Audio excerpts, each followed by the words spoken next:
আপনাকে নামে জানেন না হয়তো হবে এই কৃষক শ্রমিক মেহনতি মানুষের যেন দাবি আদায় করতে পারে, এই উদ্দেশ্যে আমরা কিন্তু সেই সময় রাজনীতি করেছি।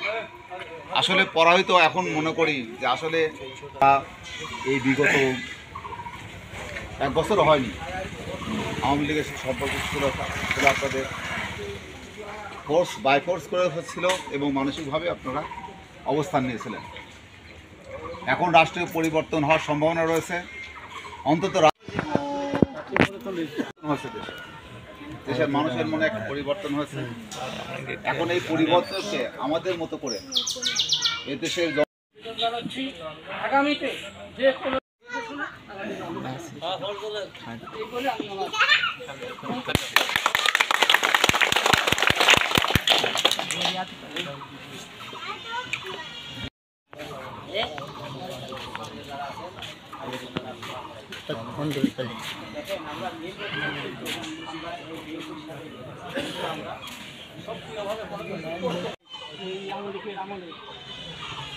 উনি 17 বছর আগ থেকেই আমাদের এলাকায় পুলিশ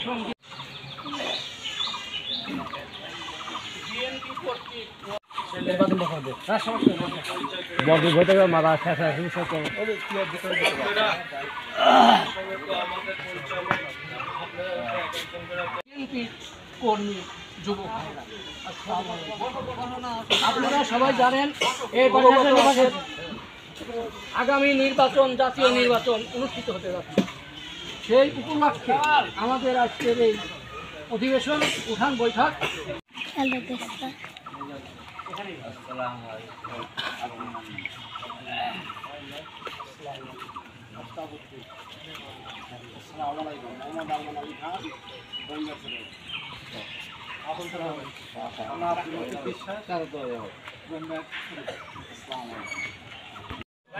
আপনাদের মাঝ থেকে কেউ যদি কিছু বলতে চান যে আপনার নেতার উদ্দেশ্যে, লালু ভাইয়ের উদ্দেশ্যে বা বিএনপির উদ্দেশ্যে যেটাই হোক, যদি কিছু বলতে চান তাহলে বলেন, আমরা শুনবেন।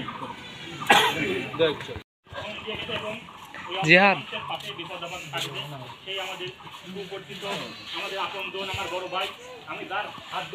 ভাবে মাঠে ময়দানে রাস্তায় সংগ্রাম করেছেন এবং সংগ্রামে উপস্থিত ছিলেন সক্রিয়ভাবে সশরীরে। আপনাদের মাঝে উপস্থিত হয়েছেন পাবনা পৌর বিএনপির নির্বাচিত সাবেক সাধারণ সম্পাদক। বক্তব্য আপনারা কিন্তু দেন, আপনাদের সাথে অনেকদিন দেখা অনেক বছর পর দেখা হচ্ছে। আপনারা যেমন আছেন করে বক্তব্য দেন, খালি ভালো আছেন মন্দ আছেন একটু ভালো।